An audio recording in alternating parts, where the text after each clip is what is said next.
Hello, everyone, and welcome to episode 6 of Let's Talk HE. You're here with me, your host, Jack. I know I'm getting pretty boring now every episode. You'll be hearing someone new soon. But today, I'm joined with two film and screen production graduates here, Lewis and Maya. How are you doing? Yeah, you excited? Excited to talk about all your work over the last 3 years? Yeah. Is that how graduating feels now? Finally at the end of your course, finally graduating. Yeah.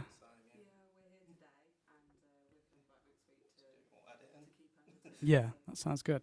Do you both feel like you've achieved what you wanted to come onto the course to achieve? Do you feel like you've fulfilled what you wanted to? What was it that you sort of wanted to focus towards by the end? What did you want to fulfill by the end of the 3 years you were here?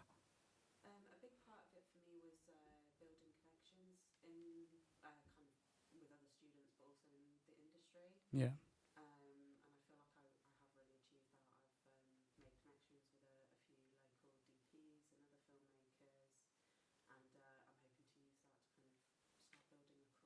Yeah.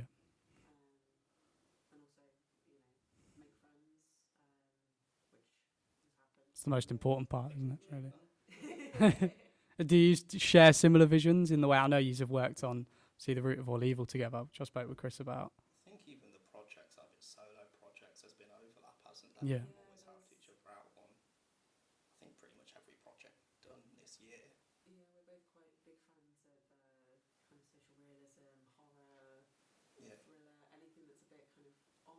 Yeah. Yeah. Are they like the easier things? Not like the easier things, but it's more, it's more practical. It's not like big epic things, but it's so sort of Yeah, from a Yeah. technical standpoint, I suppose it is, because you obviously got budgeting restrictions, so you're better off filming stuff as if it's a documentary, almost like in a realism style, as opposed to like not going to get like big budget CG, like Yeah, of course. sci-fis and CGI in that. So yeah, it makes sense. I haven't got the funding around here for that.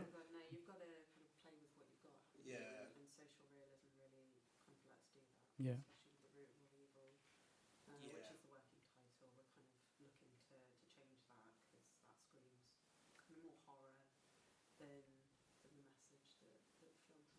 Yeah, yeah, definitely. Tell me a bit more about that anyway, the Root of All Evil. How did the idea come about? How did you both sort of get involved in that? Was it for one of your modules?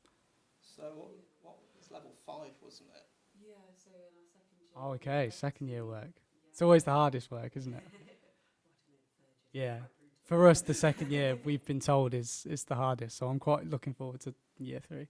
So I've done some good stuff this year. It's less modules but more work. Yeah. But that came about, was that from the feature length script, wasn't it, originally?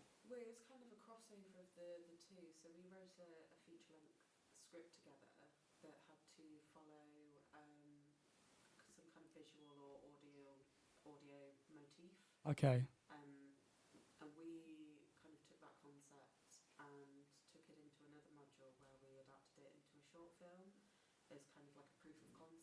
Yeah. Yeah.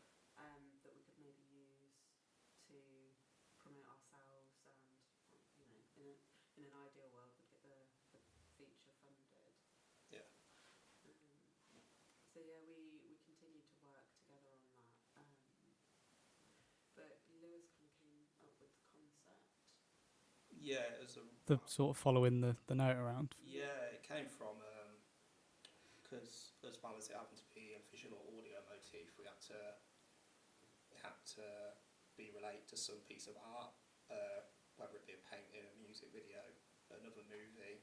So the original concept came from a song titled "Keep It 100," which is basically the following of $100 bill, but we obviously scaled it down. So yeah, to the realism, the kind of the grittier style of it. To the like cheapest note. Yeah. Yeah, of course, yeah. That's what I was gonna say.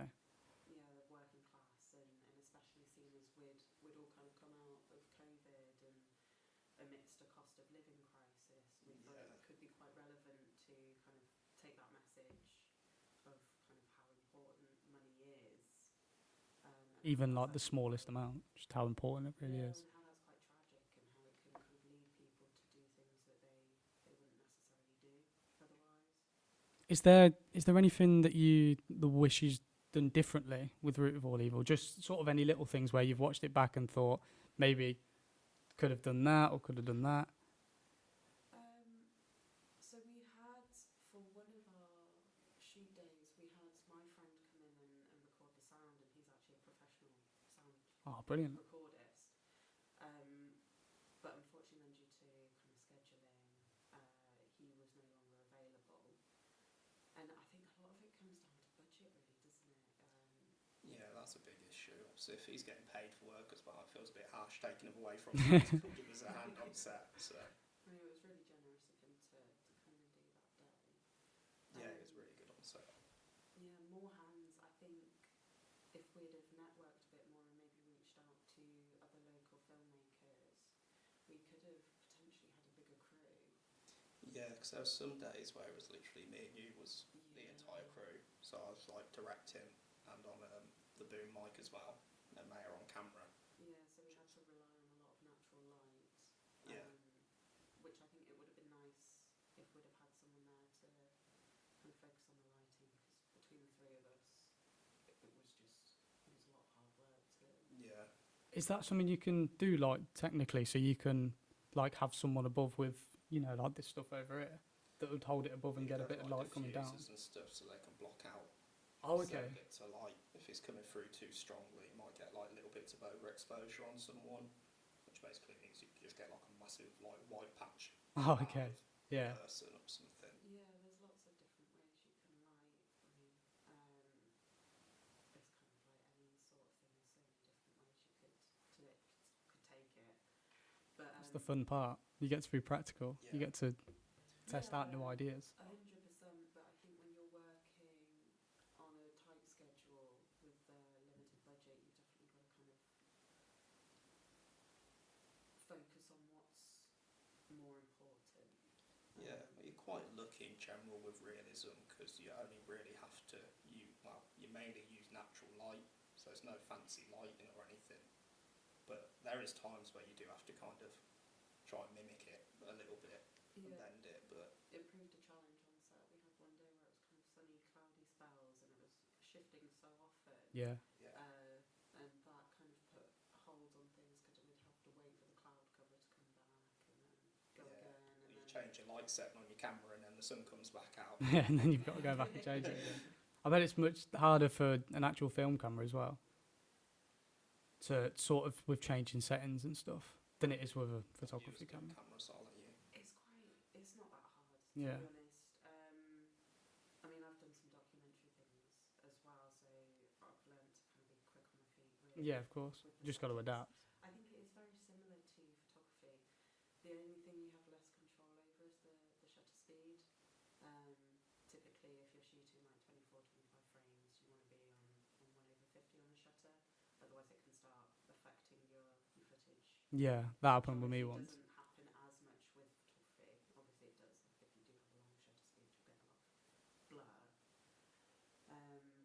But the main thing is kind of balancing the ISO and the aperture, which can be a faff, especially if you forget what it was on the previous film and you're trying to match that. Yeah. How does the shutter speed actually fit with like the frames per second? Because like I was saying, I had a problem before when I'd filmed like a bit of a short thing. It was like 1 or 2 minutes for one of our modules, and there was like slight problems with the footage afterwards. It still looked okay, but it was a bit like a rolling black and white light sort of come over it. So I just didn't know how it sort of went together. What were you shooting? Was there any like screens on? No, it was just in here. It was just in the corridor here, and then in our classroom as well. It could have been the lights. Yeah, I mean there was like these lights above us. Yeah, so So sometimes the hertz. I'm not 100% on the technical side of things, if I'm honest with Yeah. you. But yeah, if the light's running at a different frequency to the camera, so the frames per second is how many kind of still images, let's say, it's taken per second. And if the lighting is running at a different speed, that can cause the flicker. Does Yeah, yeah, it does. Yeah, because it's kind of taking pictures, then when the light's on or off. Yeah, of course. That could have been what was affecting it. Yeah, definitely. Thanks for that. always learn good stuff off. It's a bit of a challenge if you're working with non-film lighting to kind of match the hertz. Yeah. Is it sort of really important then, the lighting when you're filming stuff, especially when is it harder inside than outside to get right? It depends really, doesn't it? I think Outside generally I think is more difficult. Yeah, you've got the changing factor then of the sun. And Yeah, I guess so. Inside it's a lot easier to control. Yeah. It's a bit more sort of physical to deal with, but yeah, it's in your control. So. Yeah, if you're indoors, as long as you've got a lighting kit with you, you're generally alright really. But outdoors, it's like, especially if you're trying to do wide shots where you're getting the sky in the frame, sometimes the entire sky can be blown out on some shots, can't it? Like it's like 30 something degrees when we filmed at the canal side for your project, weren't it? Yeah, it was quite hot. And that was tough because that was like really bright. When was So that? if you go into like a slightly shaded area, you just got like you've got to try and avoid It the just all sun. just you just can't even see your screen. Well, I had an MD filter for that day, but I think we've only got one Yeah. here that fits. So unfortunately, you have that challenge to deal with. Yeah, it's like if I was shooting something that was in the shade, then there's just such a high contrast between what's in the shade and then obviously how bright it is upwards. So if I've got a wider lens, that was a bit of a challenge. But Yeah, but that's where lighting then comes in, because if you light your subject, then you can kind of drop your ISO, your aperture, so it's not letting in as much light, and then kind of balance it that way by adding light to the shadow. Have you both utilised the equipment and stuff that's on offer here, like cameras, kits, and stuff? Have you took them out and used them, sort of experiment and try things out with different cameras? Yeah, we definitely did. The one year, I think it was after level 4, one of the holidays, me and you took the camera kit out, didn't we? Oh, Just yeah. shot loads of B-roll in case we needed it for future projects. Yeah. Or whatever, just kind of have it stocked up. That was also May has got a bit more of a grasp of the cameras than I have, so Yeah. she was kind of showing me bits and pieces with it as well, which is quite nice that you could take out during the holidays. Yeah, I've used a lot of stuff. I mean, I've taken almost the whole studio before. Yeah. I took the big H frame with the backdrop on because I was shooting a music video, and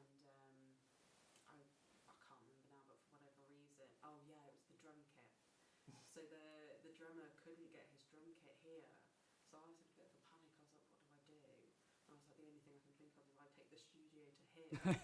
So I took the big H frame with the black backdrop. I took I think 2 of the softbox lights. I took some of the other lights with colourful gels on to kind of light the backdrop up a bit orange to give it like a fiery effect. I had a projector as well with like flames over them. It was a metal band, so it was all Yeah. quite cool. Yeah, the Black Magics. I've used a bit of everything really. I've used the dolly. Yeah, I've definitely had the lighting system for mine when I was filming the intro to my capstone. That was all very had to control the lighting a lot, so I was using the projector for that. So I had the lighting kit for that. Black Magic's been a bit of a godsend actually, because that's got my Instagram up and running with all my photography bits. Well, that's particularly a photography camera, but still Yeah. done the job. I might have to use one of them myself. You've It's got mainly a photography one. raw on them as well, which I know you can manipulate raw Yeah. photographs. Yeah, it's always been a weird one that I've always it just there's some sort of shoots I'll do and then other ones I'll do, and it's like sometimes the JPEGs will look better because I'll put them into Lightroom as both because I'll get them taken as the RAW and the JPEG, and then there's some of them where I see the RAW one and I'm like, yeah, that looks decent. I think inside the JPEG's better, but outside from raw image would be better. I think normally, or the other way around. I'm not sure. It really doesn't help, does it? Yeah, I always just take the stills in ProRes on the Blackmagic, and then Lightroom picks it up a lot easier. Yeah. Like with the AI technology that's on it and stuff. It's brilliant because you can sort out your background, and that as well, it will detect your background, your foregrounds. Oh, okay. You know, if bits are overexposed in the sky, you can turn that down, but then without affecting, like, you know, if you've got grass below or whatever. This is proper stuff. This is proper professional stuff. I'm definitely gonna take one of them out and use it. I think 100%. Yeah, as I say, the amount you can do on Lightroom is mad. You can literally like get into like every single shade of colour and start messing around with your saturation, Yeah. hue of it, and everything. But you can go like so overboard on it. Like you can literally spend like hours on one photo.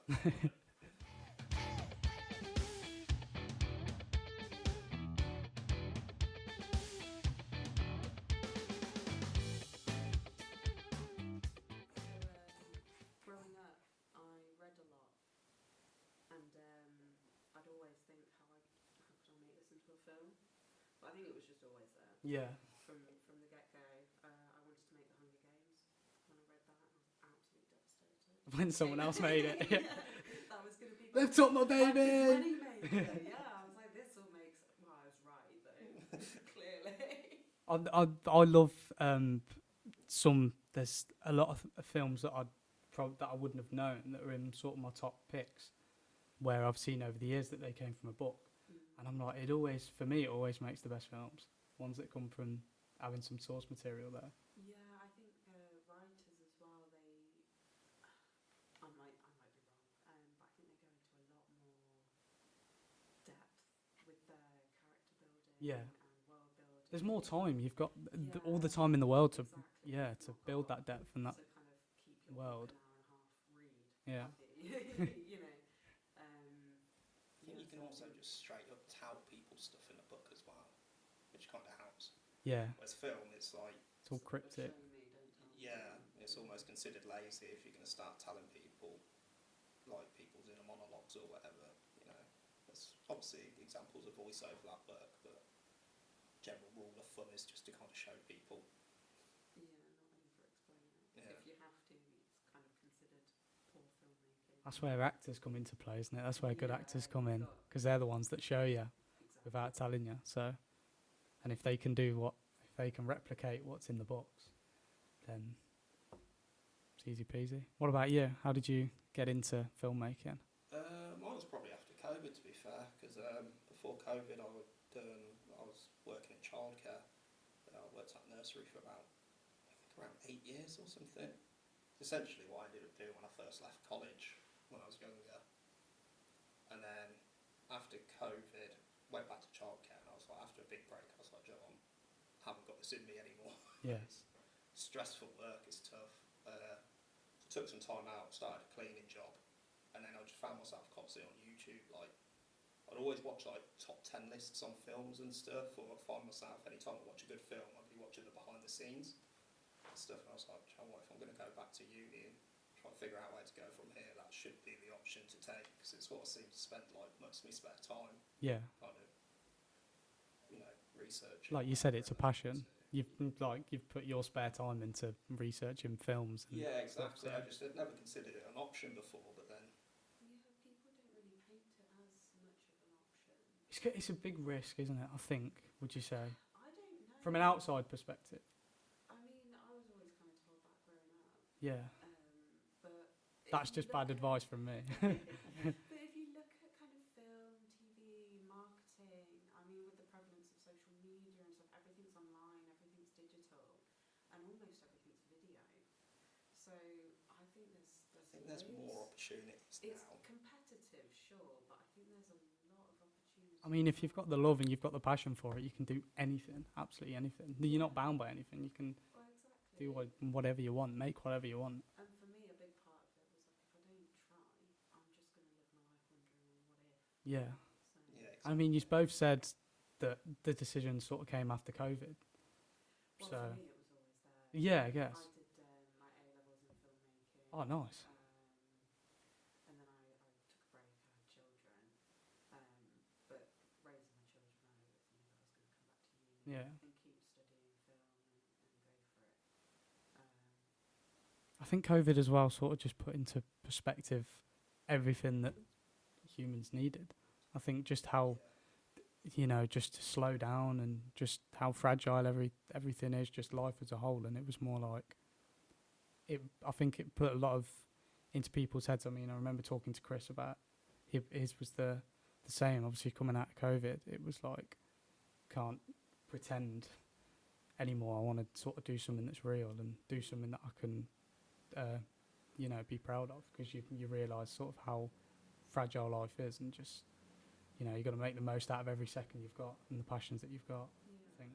It's also like not having that stress. Well, I was on furlough for quite a long time, so it's like not having that stress of having to go in and do the same job that you've been doing. You kind of just accept the job that you've got. For me, because I've done like years at college before doing it as well, I was like, it's an effort to kind of swap now. Yeah. You almost feel like stuck in that role almost. But then for like the 8 months, I was like, oh, I was actually pretty chilled. I was enjoying myself. I was quite nice, happy having a little break. So Yeah, it's like, I don't think I should be putting myself back in that position where I was before, where I was stressed all the time or whatever. It should be nice just to have a job that I actually want to kind of do. Yeah, I think it gave time to reflect on, like you said, being furloughed. You're not really pressured to go out and earn money. Yeah. You kind of, everyone was given You got to keep time yourself busy. reflect. You got to find things that are fun and Find your passions. yeah. And yeah, I think film was, my saving grace during that period. Yeah, I watched so many films. I was the same. So did I. I think I wrote my first script in lockdown as well. It's like the first time I've ever sat and wrote a script. So I was just doing like loads of free online, like kind of like masterclass kind of things. So you got to use it. You got to use times like that for your own good, for your own growth. When you've got that time, like you said, you wrote your first script and now you're here studying. So yeah, I struggle with not. I just want to feel productive with my free time. I'm exactly like that as well. Oh, I hate it. Non-stop since we graduated. Oh yeah, literally the very next day after graduation, I was there making a set in my office. Like, I haven't literally took a day away from it yet. What? Yeah. Tell us a bit about that project anyway that you've got So that you want to work towards. I want to kind of get into YouTube a little bit more, because I spend a lot of time watching YouTube videos. So I was looking into like analog horror, which is like a really stripped back way of telling a story. Essentially, you'll have like VHS style tapes and like pixelated gameplay kind of integrated with it. So I want to build a miniature set, which May's partners gave me a load of plywood to help me out. Nice of him. So yeah, I've built like a little circus set in the office. I've got like an electric turntable, so I can pan around with all my shots and that. So I'm going to do like a little circus horror for maybe like a miniature YouTube series. You've both been really experimentative with the projects that you've got, and that's the best way. Yeah, I think that's what kind of drew us together as well. Yeah. I've got nothing against Marvel and Star Wars if that's what you're into. Everyone else in our kind of class is... Everyone seems to be So bopping stripped over back. the same things. Oh, so okay. me and Lewis were kind of like sat in the corner and we got talking. We were like, Yeah, Yeah. do you like Clockwork Orange or like Silence of the Lambs? But you guys go deep. You used to go deeper into the art of filmmaking.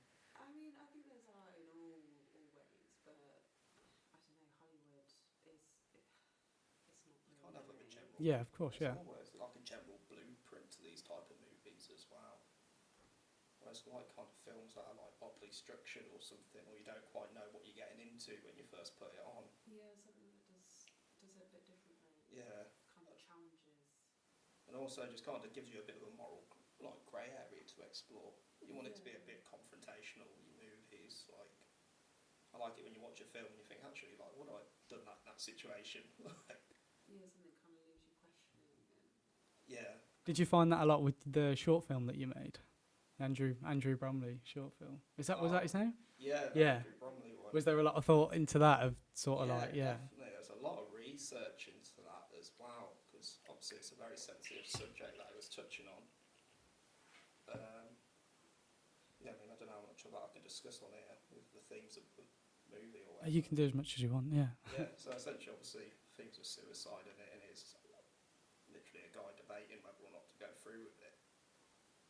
But again, it's like trying to explore that moral grey area, whereas if you took everything away from this guy, like, wanted you, like, kind of audiences to watch it and think, how would they have reacted in a similar situation?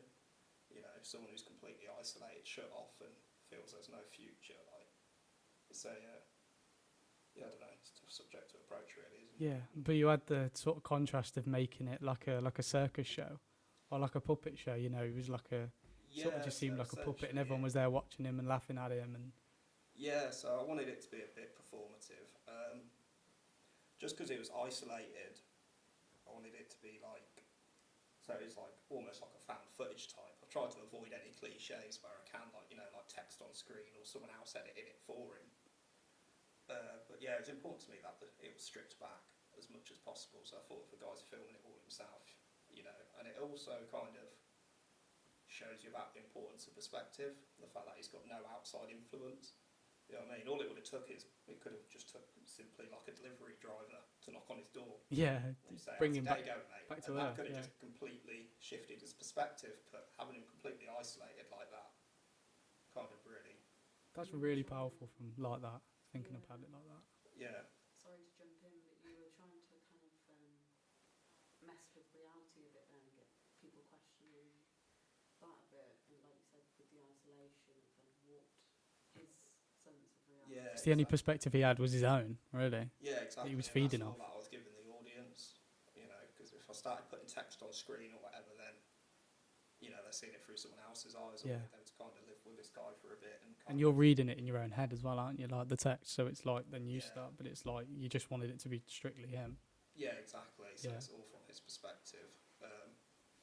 You know, it's still kind of open-ended how it ends. I mean, it definitely heavily implies that he goes through with it, but I still like the fact that there's no definitive ending, which kind of gives it that sense of realism that no one's kind of stepped in at the end and said anything. Yeah. You know? I mean, I've even left it open for credits at the moment, so that's going to be another thing I'm going to look into, like giving it a big blank space before the credits roll, just to let people sit with it for a minute. They're some of my favourite films, I think. The ones that have no definitive ending. You know, it's not up to your interpretation. Yeah, well, that's it. Leaves you with questions and stuff, doesn't it? And it's not kind of, here's your story, oh look, here's your ending, kind of everything's wrapped up in a Yeah. nice bow. Individually, to everyone, the ending becomes your own, doesn't it? Whatever you think happens after. That's it. And the film kind of becomes yours then, isn't it? You might have seen a different film to the person sat next to you, depending on what you kind of take away from it, which I think is quite magical, actually. Yeah, I think that's what some of the best works are. Well, and it leaves the conversation open then, doesn't it? And people, I think you're more likely to remember a film that leaves you with questions. I remember watching a Zone of Interest with my sister, and she was like, oh, I don't know if I liked that film, actually. I don't know how much you know of Zone of Interest. I've not even heard of it. Really bad this is. It's a film, and it follows a family that lives in like quite a luxurious house right outside of Auschwitz, and the father, the head of the household, is like a high general or something, and it works at Auschwitz. But the film kind of, it never goes into the camp. You're just kind of following this family trying to live a somewhat kind of normal life, almost like nothing's happening. And it was quite horrifying to watch, actually, and she kind of walked away from it. It's like, I don't like that film. Like it kind of failed to kind of, oh, what am I trying to say? She said it just felt really uncomfortable to her, like this family trying to live their normal life, like with all this. But everything's 'Cause going you on. can hear everything, but you couldn't see anything. Yeah. And I was like, well, that's kind of the point. Like, I thought that was the point of the film. Like, you can't find any comfort in that situation, and it does leave you kind of with questions, and it left a lasting impact. It's one of the most impactful films I've seen recently. You've sold me on it as well, 100%. I really want to watch it now. So, Watch it, because it's really, really powerful, and the sound design, just everything about it. It's not an easy watch. Yeah. I've watched some weird films, trust me. I don't know how I've sat through some of them, but there's been somewhere that I've managed to watch, and I'm like, but I've always like loved films anyways. There's never been anything I'd say no to. I'm So intrigued now to which ones. Have you got any recommendations? there was one called I think it was Fractured. I think it's called Fractured or something like that. Let me give it a little Google because I'll have to. It's the guy from Avatar. What's his? Oh, I can't remember his name. The main character, Sam Worthington. Is it him? What Avatar, the blockbuster? Yeah. Sorry, not the anime one. Yeah. Are you anime fans, both of you? A little bit here and there. My partner's a big fan of Dragon Ball, so I've seen all of that. I watched Death Note. I thought that was good. That was it. It was called Fractured. Yeah. So it came out in 2019. It was basically so. There's sort of implied that at the start there's a family. See him and his wife and his young daughter, and they're driving sort of on a highway. They go into their grandparents' house for Christmas, and it's sort of implied that he's a bit of a reckless driver or like a bit of a drinker sort of thing. And then something happens, and so I think they break down. Or his wife wants a drink, so that she goes into, and they go to a petrol station. And she goes in to get a drink. I really feel like I'm going to give away some spoilers here, and I really don't want it. So I'm gonna try as best I can to explain it. So, and then there's like a dog, like it's a bit of a sort of rundown gas station. So this little like feral dog comes out and it's like just and it's got like, and then the girl's sort of there and the dog's scaring her and she like falls over and he like catches her and then. But she hurts herself, so they go to the nearest hospital because I think she like breaks her arm or something. And then the two, like the wife and the daughter, go missing in the hospital. So they go down and he waits because the wife's like, "I'll go down with her and check," because they're like, "We can only let one person down." So, and that's as much as I'm gonna say. They go missing and that's it. That's all I'm saying. But it's brilliant. But that was like, it was really sort of graphic and really, like a bit of a psychological thing. So it was just so, because it's in a hospital as well, you can, you've got bodies and Kind of stuff going on. So the intensity, with all the yeah, medical that was a stuff rough film. That really rushing works. doctors. Yeah. Have you ever seen Raw? No. Oh, that's brilliant. It's like a kind of coming of age cannibal film. Oh man. It's based at like a veterinary like uni kind of thing, but it's brilliant. Like it all overlaps so well that she's like kind of this vegetarian that's like kind of turning cannibal. But yeah, it's brilliant. The fact that it's like set at this uni for them being vets and they're going to be looking after the animals and stuff. Yeah. It's such a cool contrast. Wow. Have you got a film like that? I did a second ago. I mean, the cannibal thing made me think of Lovely Bones. I haven't watched that yet. Lovely Bones? Is that his name? The Bones and All. Bones and All, that's it. Lovely Bones is a very different film. Bones and All is quite a good one. I mean, I've watched loads of bizarre kind of experimental films. Midsummer's a great one. Yeah. Midsummer's brilliant. That, to be fair, that's one I'm scared to watch. I hate films like that. Really? Yeah, like horror films I've never tried at, which I maybe should. Horror films. I'm not good with supernatural films. Yeah. Is that more of a supernatural film? No, Midsummer. it's cult. Yeah. But I wouldn't say it's too horror. Yeah. It's No, more there's one or Like two creepy. graphic bits. It's got a bit of like eeriness, like a bit. Yeah, Oh, definitely more so. makes your Nigerian. spine tingle. Yeah. What the hell is going on? But yeah, no, I'm a big fan of like French extremity anyway, so it's particularly graphic then. I like a lot of psychological thrillers. Yeah, same. That's like all I can watch for some reason. Anything else just doesn't. Old Boy. Yeah. Old is Boy's very phenomenal. good, if you've not seen Yeah, it. I've not seen that one, but it's one I've definitely wanted to Old Boy watch. or I Saw the Devil. It's a phenomenal film. It's basically like Taken ramped up to 11. Okay. Brilliant. Like, yeah.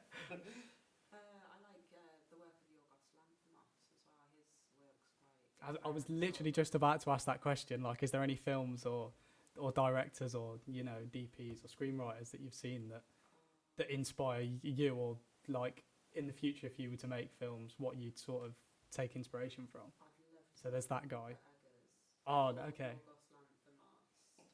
Yeah, or I mean David Lynch would be up there, but unfortunately he's recently passed Yeah. away. Tim Burton. Yeah, That's Tim always- Burton would be a he's- good one. Yeah, since I was a teenager. What is it about them that that makes them so special to you? I think again it comes back to just being a bit different. I mean, I was definitely the weird kid at school. So I liked anything that kind of gave voice to someone that was a bit different, and Tim Burton definitely embodies all of that. Yeah. He was the weird kid at school, very kind of dark and gothic, and and he wasn't scared of that. He embraced that, and look at him now. He's one of the biggest directors in Hollywood. I mean, very much the same with Yorgos Lanthimos. He's not scared to do something a bit different, and Robert Eggers as well. I mean, those two, I'd say, lean more into slow cinema. Definitely Robert Eggers. He did The Lighthouse, The Witch, Yeah. Northman, and it's all quite slow, which is not something you see a lot in mainstream. Everything is a lot more quicker pace. Yeah. And I think I like films that just let you sit. Especially for the directors as well. It's like they've got that pride. It's not like I'm not making this film because it fits the criteria. I'm making it. You've got to enjoy it. The way I've made it. It's not like I'm just making it for Hollywood, so it's going to be quick tempo and it's got loads of executives saying how you got to make it. Well, So this is my film. It feels then more like an art piece than so much as something that's just made for profit. Yeah. Yeah, You definitely. kind of feel that there's a person kind of there behind the film. I Does think that- that's some of And the they've got best something to films say. kind of have a strong sense of director Mm. and feel that they have something Yeah. that they're trying to explore. But what they say goes. Yeah, that they're not kind of afraid to do something. To experiment, yeah, and do some Yeah. different. Yeah, 100%. I mean, I've always loved the 1920s kind of surrealism, expressionism, for that reason as well. They that wanted to fight Hollywood and kind of reclaim it as an art form and not just kind of money production. Yeah. I'm a big fan of Lars von Trier, which kind of ties into that. He co-founded the Dogma movement, which essentially was a way to strip cinema back. So it's like all handheld cameras, everything has to be on set. You're not allowed to bring any props to set. You're not allowed to add music after. Just all this. But he's definitely he's come away from that in recent years. But he's got this brilliant blend of handheld realism. But then he'll have these very visually striking moments. They're almost like painting some of his shots. It's phenomenal. And then he kind of does little genre mashups as well. So I'm a really big fan of Dancer in the Dark, which is basically the bleakest musical you'll ever watch. Which I'm not a big fan of musicals, but that one's phenomenal.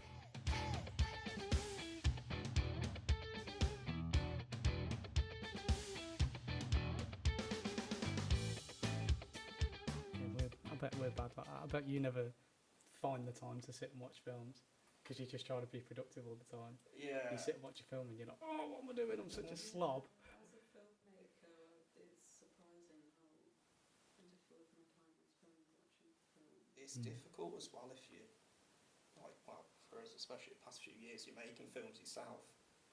So it's difficult in knowing what to watch because you don't want it to influence what you're of making course. too much. Because I start to find I'm almost subconsciously copying people's style when I'm doing it. I mean, when we'd done Root of All Evil, I was rewatching all of This Is England at the same time, and it just so badly influenced what I was doing. I mean, it worked brilliantly because it's social realism, but it's kind of, you've got to be careful what you're watching because you'll start drawing inspirations from all sorts. Which isn't always a bad thing, but if it then starts to overtake what you're doing.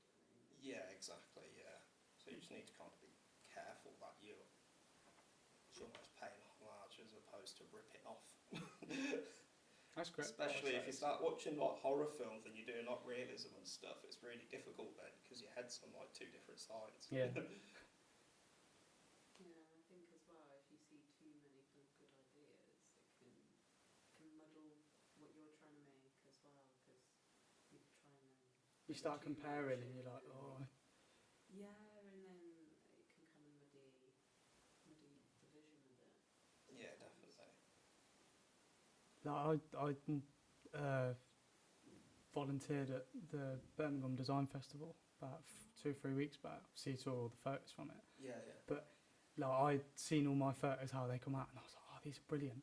And then I saw like all what the paid photographers did, and I was like, why didn't I do that? Why didn't I do? I was like, why didn't I have that idea? And then you start comparing, and it just takes you away from the, I think sometimes it's good though, like you know, just liking your own work. Yeah. Bit of a blow to the ego. Yeah, proper. But that's what it's there for. It's inspiration. It's there to show that you can do that as well. So Yeah. Sometimes people are doing things that you never even thought to do as well. I know, like the first time, like I watched a Von Trier film, I was like, I've never seen anyone do all this. You know? yeah, Like especially more art house stuff, like you put like chapter cards, like stock footage, like all, I was like, and like little diagrams in the middle of his films and things. Like, didn't even cross my mind to do something like that. yeah. That's what I mean. You got to more take it as, you know, if I'm making something in the future, I'm going to use what they did and sort of try and replicate that because I liked it, sort of thing. Or you wouldn't have said, why didn't I do that if you didn't like it? Yeah. So It's trying to find the balance between being disheartened and being inspired as well, isn't it? yeah, it's tough. Sometimes It's you a watch tough. a film, I'll never be able to do that. What project during your degree do you feel like it's been your favourite that you've been the most proud of?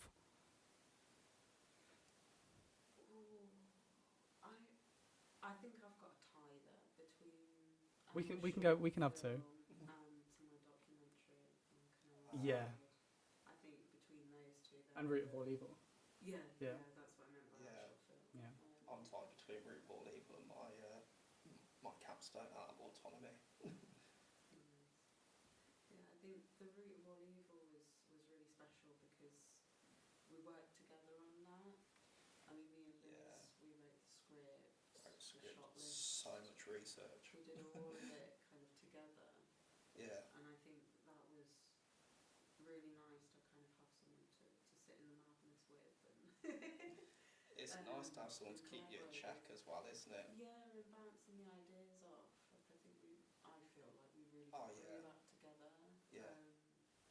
And then obviously Chris came on board to help with producing it, and you know he was fantastic for the project because Oh, yeah. he kind of made it all happen. Kept us to time schedules and that. Yeah, that was it. But yeah, that was really nice because it was kind of a show of what you can do if you kind of band together. Yeah, of course.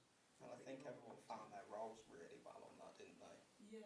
Like everyone was quite happy. Chris was happy with his organising and that, you know, he had creative input as well on, you know, Yeah, on he certain influenced shots some and of the stuff. Mm. But yeah, everyone was quite comfortable with their place. I mean, May was behind the camera, but still, and I was directing, but still, if there was like an idea that one of us had, then everyone was always welcome to pitch something. I mean, we even had your sister, didn't we? Yeah, she was doing special effects maker, Yeah. and yeah, it was a real collaboration. She was making suggestions even on set that we were Yeah. like, well, actually that. I think she gave us some extra lines of dialogue here and there. She was Yeah. like, "Oh, do you reckon that would work? Sound like I'm overstepping." We're like, "No, you've just killed that, damn it." Yeah, Have you got any more ideas?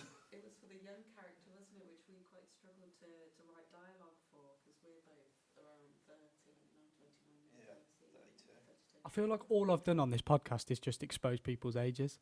the whole time. It's literally all I've done. It's what the podcast is here for. Yeah, well, we were trying to write for a 17-year-old, and obviously we were thinking back to like when we were 17, but a lot of that slang is completely outdated now. I mean, teenagers talk like you know Yeah. what Yeah. they're saying. If I tried to talk like how I used to, I'd just get like laughed out of the poster. Yeah, it almost makes you appear even older. Yeah. Who did you ask Um, about that?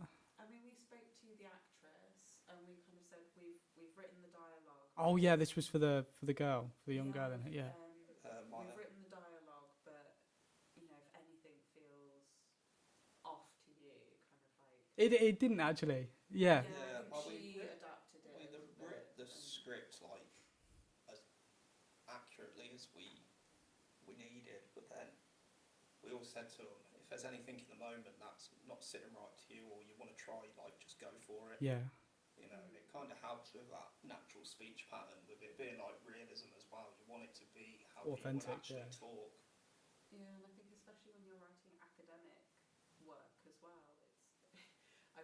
difficult at the writing same a lot time. of things Yeah. in proper sentences. And Yeah, that's what I had to do for Art of Autonomy. I wrote it like I was writing a book almost, and then just sort of like distilled it from there. And then when I got in front of the camera, I was still like, okay, there. I'm just going to use them as bullet points. That's really nice. That's good to know. Actually, that's really cool. Yeah, To know that. it depends on your style as well, though, isn't it? But sometimes you can tell when something's been over-scripted, can't you? yeah, I think we tried to keep it quite loose. Yeah. I think that's just the thing now. Everyone tries to sort of write everything perfect, but like you said, it's been the stuff that you've done has been so open to just a bit of improv and just like whatever, however you want to take it like you did obviously with Andrew Bromwich. Yeah, As well. exactly. I was quite lucky in that, though, because the way I framed it, I just had the one camera. I mean, if you watch it, it looks like I've got the two cameras, because I've got kind of tripod off to the side of the screen that I reference, but I literally did just use the one camera setup. So I just kept it all one take, because I was like, no two takes were the same when I was saying it. I was delivering dialogue differently every single time, so I was like, I'm not even going to be able to put that together. It kind of added to the isolation as well of the character, the fact that there weren't many cuts. You know, you were kind of forced then to stay with him in that emotional state. Yeah, and although there's like animations and stuff in that, it's still kind of primarily he's doing it just because he's documenting himself. He's not trying to be fancy with it. You know, the animations were kind of almost feel like an afterthought on his part. He's like this kind of manic creative who just can't help himself. Yeah. And it also made, for me, it made a bigger impact at the end when he doesn't animate it, when he, you know, you kind of see him, you know, he's kind of past it by this point. Yeah. And that bit, I put like the roughest colour grade on. Like, I didn't even bother like trying to make it look polished or any animations, and you're like, okay. That was, you had to sort of make it, like you said, that it wasn't directly said, but it was as obvious as you could be to the audience that he was going to go through with it. It was an interesting way to make a film as well, to, you know, because obviously I put myself in that main role. Even I wouldn't have thought of that, like them ideas, the little things, to the details, to, you know, like doing more showing than telling sort of thing. Yeah. So It's interesting trying to edit a film from someone else's standpoint as well. Just quite a weird one, because normally you kind of have a set genre that you know you're aiming for, and you want to kind of tweak these bits together. yeah, Whereas that one, I was like, I mean, lucky enough, I just written it as like an extension of myself, like dialed up to 11 basically. But I was just like, so I was like, I suppose there's kind of no wrong answers on this. If I want to put some of this, because I wanted to do it. yeah. Just almost liberating. And yeah, I think that again is where it comes back to an art form. You know, like if you're experimenting and taking risks and Yeah, I say some of my favourite scenes from that was almost just kind of being that character in the moment. There's a bit midway when I've got the intermission. You've obviously seen it. Yeah. But, it's basically place the camera in the middle of a miniature set, and then the camera starts panning round. So even that came after I'd pretty much edited the whole film, and I was like, I need to kind of lean into this performance a bit more. You know, so some of the best bits from that literally came just to having that freedom to do that. you know, your ideals kind of constantly evolving throughout the year. Yeah, definitely. It's always trying to find that balance, though, isn't it, between structure and freedom. Yeah, that's what I really like about documentary is like there's no kind of set shot list. I mean, obviously, if you plan for interviews, you plan for events and stuff, but you're very much in that moment. And I mean, that's what draws me to photography as well. Like it's capturing that moment Yeah. as it's happening. Yeah, photography is really good for that, because you've literally got a single frame to communicate everything in. It's not like I can just be like, you can see that, then I'm just going to pop that over there, and you can have a little look to your right. So Yeah. it's knocking around over there. You're limited, but you can still fit so much into it that you want to, just in that one frame. Well, there's still freedom, I think, as well, because on set it's very much like, right, we're doing this shot. Yeah, you've got half an hour to get this shot. Yeah, this is what's happening, you know, and then we're moving on to the next shot. What actually goes into sort of the plan of like production, all the stuff before it? What doesn't? This is what the people need to know. This is what they want to know. I mean, That's what I want to know as well. There's different ways to approach it, but I mean, typically, if you're working on a project script. Yeah, What's going brainstorming. Yeah, in you the want your story. very basic outline of your story. Need a bit of a synopsis. Like, this is what I want to achieve. Yeah, that's Yeah. literally what you need. But And then you want to do your character backdrops there. building your characters, and you want to kind of build them quite cohesively so that you can understand how they might make decisions. And It's so much more going into the backdrop than you initially thought. Like, there's a lot. we sat and writ some, and you've got this character that you've made yourself, and all of a sudden you're sat discussing what do you reckon his most prized possession would be. And you grow quite attached to them as well. Oh yeah. I definitely did. Yeah, when we were at the feature length, there's a couple of characters that I really screwed over, and I could see Mayor like kind of like, yeah, we could do that. I actually cried at one point. What was this for, sorry? For our feature length script. So the longer version of Root of All Evil. Yeah. Yeah. Okay. But yeah. There's a lot. You've got to research. I mean, locations. Where's the story being told? Yeah. You know, if you're setting it in. I mean, we set ours in England, so I think Yeah, that that's gave us an advantage. We know the UK, and Yeah. me and Lewis both grew up kind of. Pretty much every area we shot at is somewhere one of us have lived at some point. We both kind of grew up on estates and kind of struggling a bit, and it's something we knew a lot about, so we kind of draw from our own. But we did a lot of research on drug addiction. Drug we did a lot of abuse is a big research thing, on yeah. like circular child abuse, and so it really depends on the story that you're telling. Yeah. There's every stage is kind of a key stage. Really, Yeah, so you got your synopsis, your character backdrop, And then script. once it's written, you Go into gotta shot lists plan and the stuff. shots. Shot lists, Yeah, how yeah. are we gonna tell the story visually? Storyboards. Yeah, storyboards. So you got to shot draw the lists. shots. I'm the out. worst, like, doodler, like, Oh, drawing. lucky enough, or- like my iPad. Yeah, Oh, okay, yeah. Mine are just stick men. Yeah, so. Yeah, but I essentially just use pictures off Google, and then I can trace over them on the iPad, so Yeah. I kind of get it. So if any of like the shot list you're like wondering why like Leonardo DiCaprio is like a hammer font on a council estate, it's because I've sketched over it. That's all you need, though, isn't it? You just need the foundation, just it's the base. just enough just to be able to communicate it, isn't it? And get the perspectives. I mean, and we're stuff. quite lucky in the fact that obviously you're doing the camera work and I'm directing, and we're coming up with a shot list together, so Yeah, we it- worked. it was quite evident what we was going for most of the time. Yeah, we had a very shared vision for the Root of All Evil. And then it goes to sort of, And then it goes to production. yeah, you production and plan, building a crew plan together, that, yeah. that's it, crew. What days is So everyone it's crews, available? yeah, locations. Yeah, where are we going to film it? Who's in it? Who's filming? Who's editing? If you've got lighting. Yeah, we got very lucky with all actors. All actors are brilliant, weren't they? Fantastic. Yeah, we. I used my lad as the main lad just because it just made the most. I sense, did didn't it? think that, yeah. I was like, is this like, obviously your lad or someone related to you? So. Yeah. Which was half the reason. Spit an why I image was- of you. That's what I could tell. It looks like someone's just photoshopped your face. Well, originally we were struggling to find someone for the role of drug dealer, and I was like, I would step in, but it's going to be very evident. He's going to completely like muddy the plot. You're like, is that not really his dad? It's like, you know, the mom's gone and slept with the local drug dealers. That's what's happened here.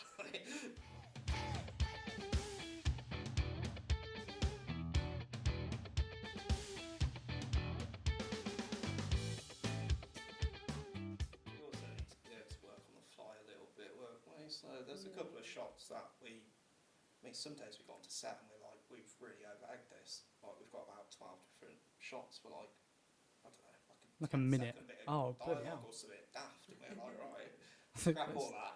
Stretch it out a little bit. Yeah. Well, sometimes you get to set, I mean, we'd pre-planned it the one for the final day of shoot, wasn't it? Yeah, Got back there, we'd been there the day before, like, it was like, we can shoot down this stairwell, this looks like spot on. Got there and the pub round the corner was having a drum and bass night, Oh, no way. and we're like, okay, that's completely ruined sound. But it was like, we'd even been doing test shots the day before, hadn't we, and everything. Oh, this is perfect, like, this looks We'd had brilliant. it all kind of planned out, all blocked Yeah. and everything, and then Got there and you show see, that like, to film, we were like, uh-oh. yeah, just Just got like MC Skibbity playing from the casket bottle. We're like, ah. But everyone was there, so we were like, let's just kind of have a look around, see if we Yeah. can find another stairwell. Lucky enough, we managed to find a near identical one, didn't we? Just on the same estate, just round the corner. Yeah. Where was it you filmed that? That's Kennedy Square in Leamington. Oh, okay, cool. Yeah. Yeah. So it's kind of like a block of flats. Yeah. Masonettes, aren't they? Are they masonettes? What's the difference? It's like a house on top of a house. Yeah, maisonette is like I think it's like a bit of like bungalows on top of bungalows. Yeah, sort of thing. yeah. It's more like a bungalow layout, more than a flat. I think so. It's a fancy flat. Yeah, a fancy flat. That's one way of saying it. But yeah, that was good for the estate. We made some really good estate choices. And we had the little park in the middle of it, so it all kind of tied back round as well. Like we managed to use a lot of similar locations. Yeah.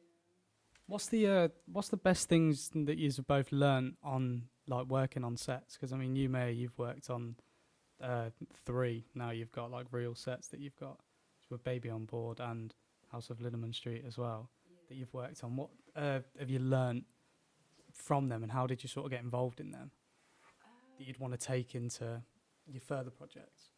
So I got involved actually with Andy. He works here. I will admit I'm not 100% sure what he does. He's here. But yeah, he is here. I think he's an advisor of some sort, but he's a director as well. And he approached our class with Baby on Board just to kind of try and get some extra crew. Can never say no. No, I think me and Luke were the only ones that ended up on that set. Yeah, I think that was that first year? Was it? It was quite early on. It was quite early. I remember it being quite early on because I didn't feel quite up to scratch. People didn't for feel like, quite ready to. Yeah. I was like, I don't really want to jump on and start like messing around with the cameras. Yeah, but I learned a lot about kind of the workflow and how things run on the set, and a lot of it's adaptability still. You know, you can be as prepared as anything, but nothing ever goes, straight to plan. You've always got to kind of have a bit of an eye open, kind of see if it's working for the story, if things need to be changed or adapted on the fly. I definitely saw how much collaboration was important. I'd say all the departments kind of working together, but also being their own kind of units as well. So it's quite an interesting dynamic on set. It's busy. You've got to be on your toes. But I mean, I love it. I thrive off it. You're in the right place then. Yeah, 100%. Yeah. I came away from those experiences very much so like, I've just done all of that for free and I'm over the moon. Like, if I can get paid to do that, That's when Yeah. Yeah. That's exactly how I feel Yeah. as well about sort of photography and the things I've involved myself in. I'm like, this is just. It's just obviously it's always really stressful thinking whether it will like turn out the way you want it to, and then I bet you're in stuff and you're like I'm just exactly where I want to be. This is exactly what I want my life to look like, sort of thing. This is what I want my future to be involved in. Yeah, and I've learned a lot more about kind of how, I mean, camera department's definitely my interest. So it's really showed me how kind of that works as a unit, and the workflow there. Obviously, being on set, being here, you're not really taught battery management or data management. Yeah. Or kind of workflows. It's just what you figure out on your own, isn't it? That's what I've done as well. Yeah. Constantly buying more gigabytes from my phone and my computer. I'm on my third hard drive. I've been out to panic buy hard drives. Oh my Yeah. God. Yeah, so being on set has really taught me a lot of those practical skills as well. Obviously this course has taught me a lot, but skills. Yeah. Practice, isn't it? Especially like you say on set, because just even things you wouldn't even expect to go wrong will go wrong. So it's completely different once you're out in the field trying to. You're never going to learn any other way, are you?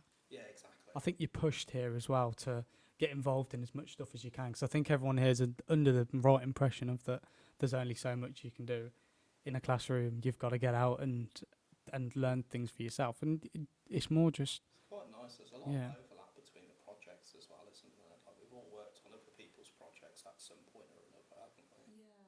And the Kino days are really lovely. Yeah, they're cool. Getting everyone together. Yeah, I enjoy that. Kind of utilising a mixed set of skills. It's like a tiny set, isn't it? Yeah. It's like all these different sort of people, and you just come quick together and just make one vision and create that into a bigger thing. So. Yeah, and that's a really valuable skill to have on set, because you could be working with a set of people one week and a different set of people the next on different projects. So you've got to kind of build those friendships and those bonds quite quickly. And there's a lot of trust involved as well, that people are going to Yeah. kind of be doing what they need to be doing. And you've got to be doing that as well. Yeah. 100%. I think that's the biggest thing, like the trust in each other.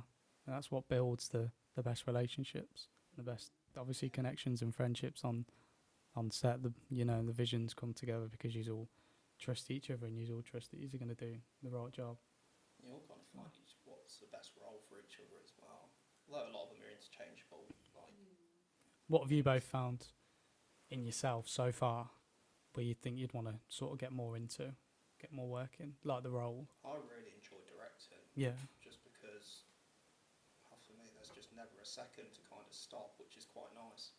Like my brain wanders off if I stop for a second. Yeah, so it's quite nice because pretty much everything goes through you. So there's never a second where I kind of find myself staring into the middle distance or anything like. I think as well, you've got a lot of ideas as well. You've always got kind of some ideas that you're kind of flirting with. Yeah, I've always got something going on where I'm researching, or I don't know. I think I've got ADHD, so that probably means that from like week to week, it will depend on what project I'm working on, really, won't it? Yeah. Like I have to have something on the go. It kind of works quite well being like a director, so then it just means that I can just really invest into this thing, and I can fully immerse myself, because I know I will put hours into it. Like, it's not just a case of turning up for a few hours, kind of giving a bit of a hand, and then that's it. Like, I will literally be in the office for like 10 hours. I think for my capstone I was doing about 14-hour days. Wow. Like filming and editing and that. Like, it just means I can fully immerse myself into it until I hopefully get out of my system and get something good out of it.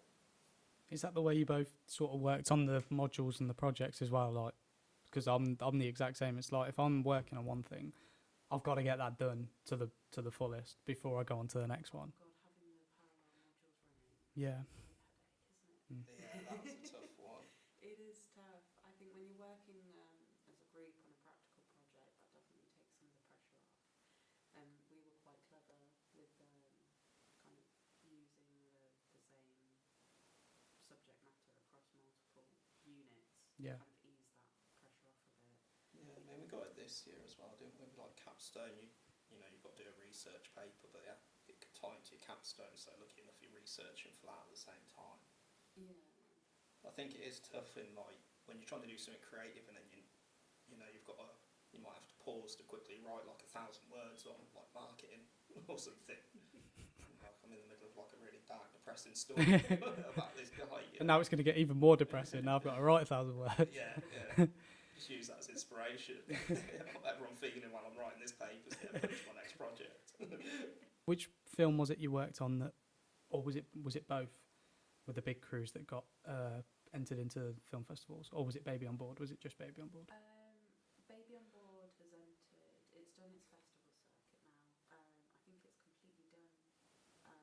But it won a few awards at the Birmingham Film Festival, and I think Wolverhampton as well.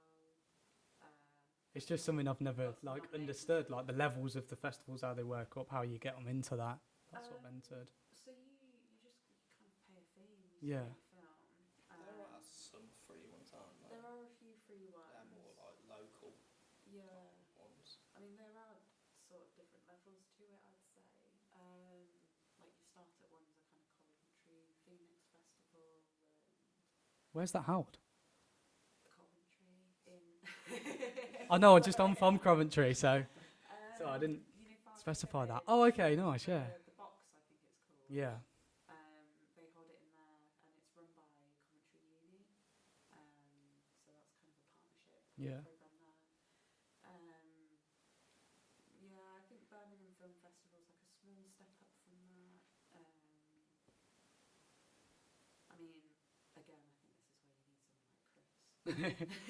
Yeah. I think I may have dabbled in it a little bit, but I can't remember now. Yeah, I mean, there's quite a lot There's a out lot. there. I There's had a Midlands look. Movies, Forward Film Festivals, Flatpack Festivals. Yeah. There's loads of stuff going on. There's Sheffield Dog Fest. There's there's tons of all up and down the UK. Yeah. Obviously, like you're looking at BFI and stuff towards a professional career. Is that the Birmingham one? No, that's BFF, Birmingham Film Festival. Oh, okay. Like, BFI run their own film festivals. Okay. British Film Institution. Oh, nice.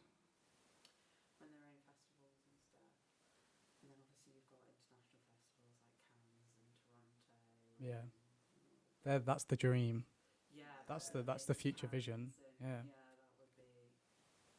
I mean, 100%. Oh yeah. That's the Cannes is dream. like the dream, isn't it?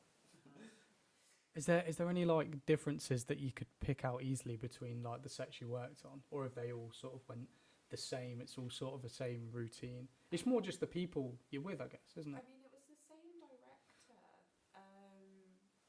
but that was about the only similarity. And Andy's great. I mean, he's very straight to the point, kind of cut and dry. But he likes his ghost stories and like a little bit. I wouldn't say full blown horror, but definitely kind of that ghost story thing. So they both had kind of similar themes, but told in very, very different ways. Baby on Board as well is just a short, and The House on Linden Street is a feature length. So Baby on Board was shot over 2 nights at a local cafe. The House on Linden Street was shot over 8 days in a residential house in Kenilworth, and that was during the day. I'd say there was more people for The House on Linden Street, so that was quite a step up, and it felt more professional and a lot more. I don't know the word I'm looking for. But Baby on Board, yeah, it was definitely smaller. I mean, both of them were fantastic experiences, really. You feel like you're becoming part of the family. Again, making those connections and stuff. You're kind of thrown into this situation that is high stress. We got Jason from one of them, didn't we? What? Built connections. Tell me more. Jason, one of the actors that we used in the Root One Evil, I met him on set on Baby on Board, and we got on quite well actually. So He's really good. yeah, he's Really good. fantastic. Great with Kai on set as well, weren't he? Yeah, I mean, like the camera turns on and he completely just shifts, Yeah. and then cool cut and just again he's a different person. So yeah, it's helped build connections in that way, and Jason again was on House on Linden Street, so that was lovely to work with him again. You know, and I have a feeling it will be the last I see of him. Yeah. Or Andy, or kind of Ash, who was the DOP. Obviously, I work quite closely with him because I get into the camera department, so I was his second AC. So I work really closely with him and the first AC, Annie Latham, I think is her surname. Yeah, so it really let me kind of see how a more professional set would be run. You know, they had a script supervisor, they had lighting. I mean, 2 ACs in camera departments, fantastic for a low budget feature film. How do you go about finding then those opportunities as well, of sort of becoming involved in the sets and stuff? I mean, luckily for you, you've sort of met people during the course that have give you the opportunity to go and work on them. Yeah, and then one thing just kind of led to another.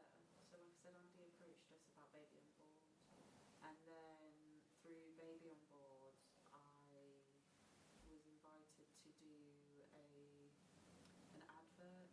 So I was AC on an advert for the charity Mind, because the DAP invited me along to kind of get to know each other, get familiar with his kit before we shot Baby on Board.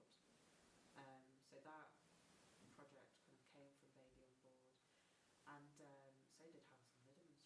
Really, Andy was really impressed and wanted me back on set for that, which is where I met Ash Connaughton, the DAP on that project, and I've built a bit of a relationship with him now, which could hopefully lead to more opportunities in the future. Yeah. He's got a feature that he'll be working on soon. That sounds really cool. So I'm hoping I can get my foot in the Yeah. door with him. So because that's kind of social realism and horror blended. Oh, nice. I mean, I don't want to give away too much of the story, but the kind of synopsis that they put up online is that it's centred around an elderly couple, and the man is given some unfortunate news that he's not got long left to live, and his kind of retirement dream was always to have an allotment. So his wife takes it upon herself to kind of go any means necessary, bumping people off the list. Oh, okay. To get him his allotment. No way. It sounds really that is cool. Yeah. So I'm hoping I can kind of get my foot in the door there. I'd love to work on set with that.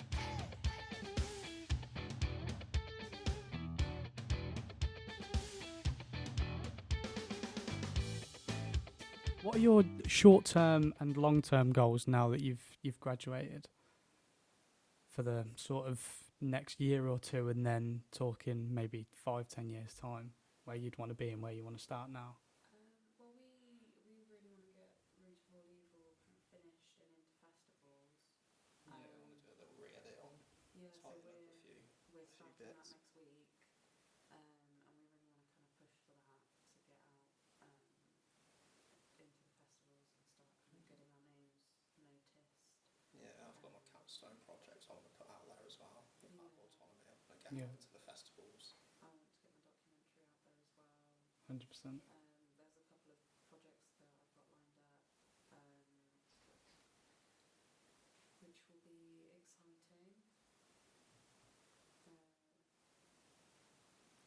Yeah, I mean, I want to set up as self-employed and really start kicking off my career.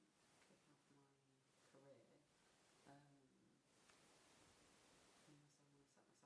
gear and start my business there. Yeah, just keep working on films, do a bit of commercial stuff. I just like having a camera in my hand. Yeah. So do I. Yeah. Yeah, but there's a couple of potential clients in the works for some promotional material, a few short films to either finish or start. Yeah. Do you hope you'll both carry on working together on stuff? I mean, Well, I've already pitched an idea to you as Yeah. what's coming in, didn't I? So. so for Lewis's kind of analog horror, he wants to kind of utilise different like a mixed animation media styles thing, yeah. and do a bit of mixed media, which is something that I'm quite interested in as well. So we're kind of So yeah, that's kind of bubbling away in the background, isn't it? yeah, and obviously if the Root of All Evil does well, and if we want to look at kind of giving the feature a go, Yeah, that'd be well, I'd be ideal. a bit offended if you didn't invite me to that. Yeah, I'd be very excited about the feature then. Yeah. I'm very script for that. Yeah, so obviously we'll be editing together next week. Yes. I don't think we've seen the last of each other. Hopefully not. You do complement each other so well. So. Yeah, we've got a lot of similar tastes, and I think as well, like the friendships that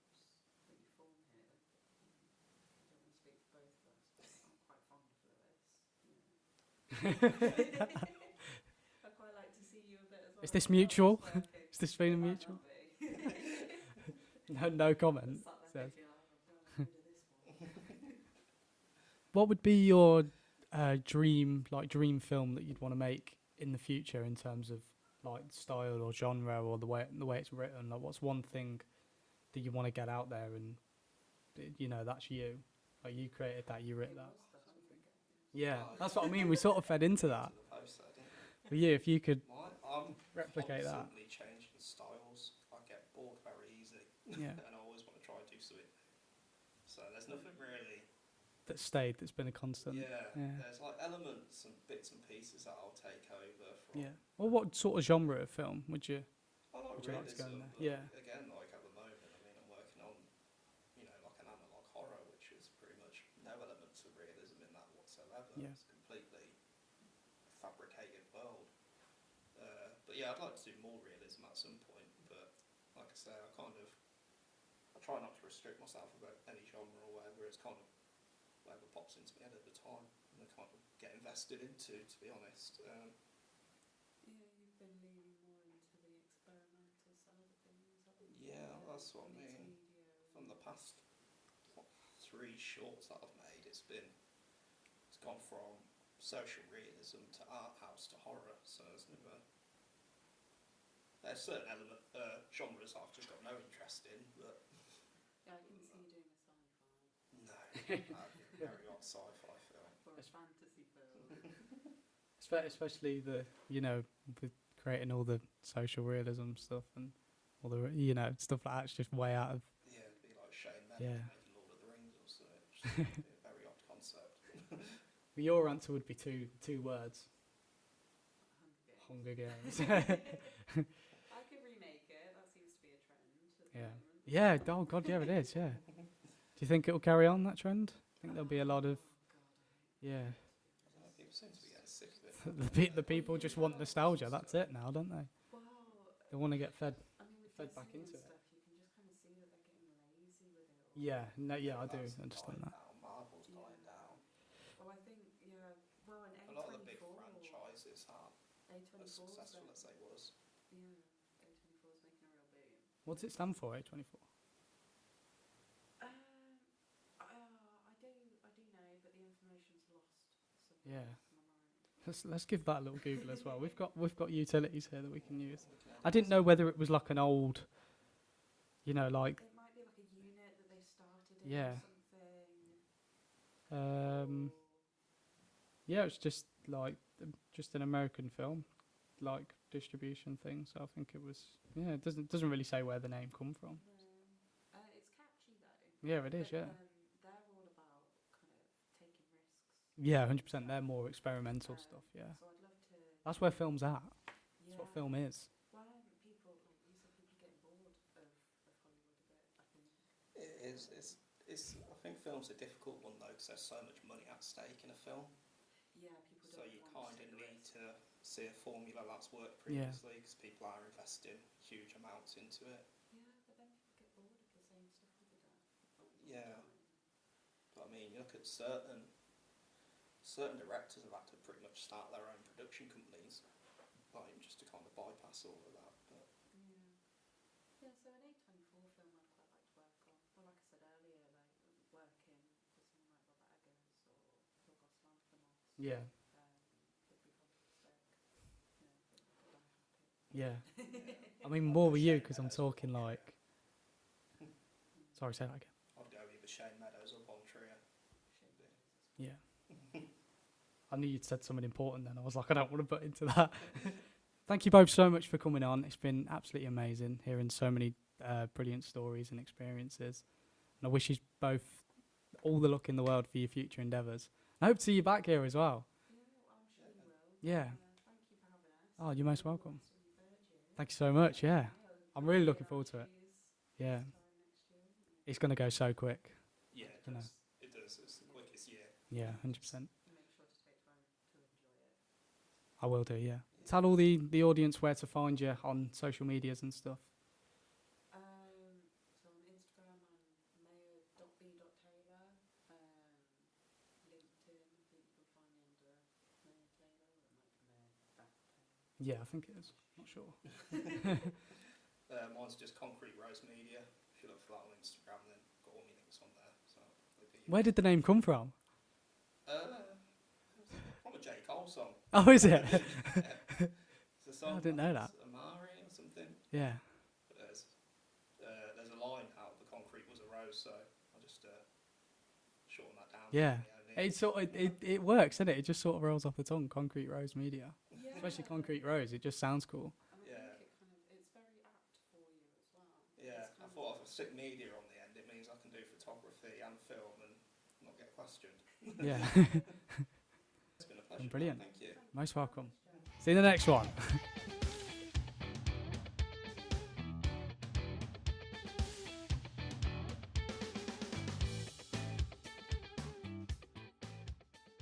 You've been listening to Let's Talk HE, hosted and edited by me, Jack Turley. To find out more about the courses on offer here at Warwickshire College University Centre, please visit www.wcuc.ac.uk.